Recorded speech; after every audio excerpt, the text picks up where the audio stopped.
ওকে চলে যাব ভাইয়া, যেখানে আমাদের a square plus b square plus c square equal 9 এবং ab plus bc plus c equal 8 এবং a plus b plus c whole স্কয়ারের মান নির্ণয় করো। দেওয়া রয়েছে a square plus b square plus c square equal 9, ab plus bc plus c equal 8। আমরা জানি a plus b plus c whole square equal a square plus b square plus c square plus 2a into plus 2bc plus 2ca। এখানে আমরা শুধু মানগুলো বসাবো। a square plus b square plus c square equal 9, অতএব এখানে আমরা এটাকে 9 বসালাম, 2 এর জায়গায় 2, ab bc ca এটা মান হচ্ছে 8, এখানে আমরা 8টা বসালাম। তাহলে আমাদের এখানে যেটা দাঁড়ালো 8 এবং 2 গুণ করলে 8 দুগুণা 16, অপর দিকে এখানে রয়েছে 9, 16 এবং 9 যোগ করলে হচ্ছে 25। এরপর হচ্ছে 11 নম্বর অঙ্কটা ভাইয়া লক্ষ্য করো। 11 নম্বর a plus b plus c equal 6 এবং a square plus b square plus c square equal 14 এবং a minus b whole square plus b minus c whole square plus c minus a whole স্কয়ারের মান কত? দেওয়া আছে a plus b plus c equal 6, a square plus b square plus c square equal 14। আমরা জানি a plus b plus c whole square equal a square plus b square plus c square plus 2 into ab plus bc plus ca।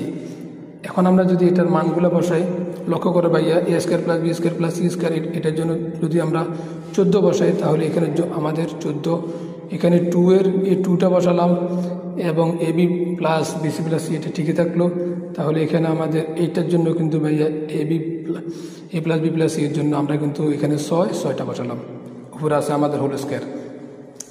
তাহলে আমরা যদি calculation করি 6 whole square হচ্ছে 6 6 36 এবং এখানে 14 plus 2 into ab plus bc plus ca এটার জন্য যদি আমরা ক্যালকুলেশন করি, তাহলে আমাদের এটা ঠিক যেমন আছে এমনি থাকে এবং এখানে আমরা 2 into ab plus bc plus ca কে ডান দিকে নিয়ে আসবো, নিয়ে আসার পরে এরপরে আর বাকি যেটা থাকে 36 এটাকে ডান দিক থেকে বাম দিকে নিয়ে যাব এবং এটা প্লাসটাকে এইদিকে কনভার্ট করলে হবে মাইনাস।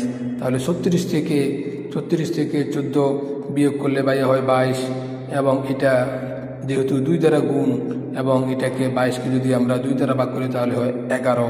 সুতরাং ab plus bc plus c equal 11।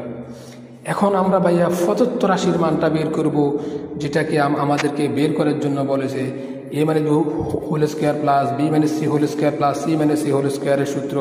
আমরা এখানে a মাইনাস b হোল স্কয়ারের সূত্র a square minus 2b plus b square এবং b মাইনাস c হোল স্কয়ারের জন্য b square minus 2ab plus c square এবং c মাইনাস a হোল স্কয়ারের জন্য c square minus 2ca plus a square. এবং আমরা যদি এইগুলোকে আমরা ভাইয়া এখন একটু সাজিয়ে লিখি, তাহলে আমাদের যেটা হয়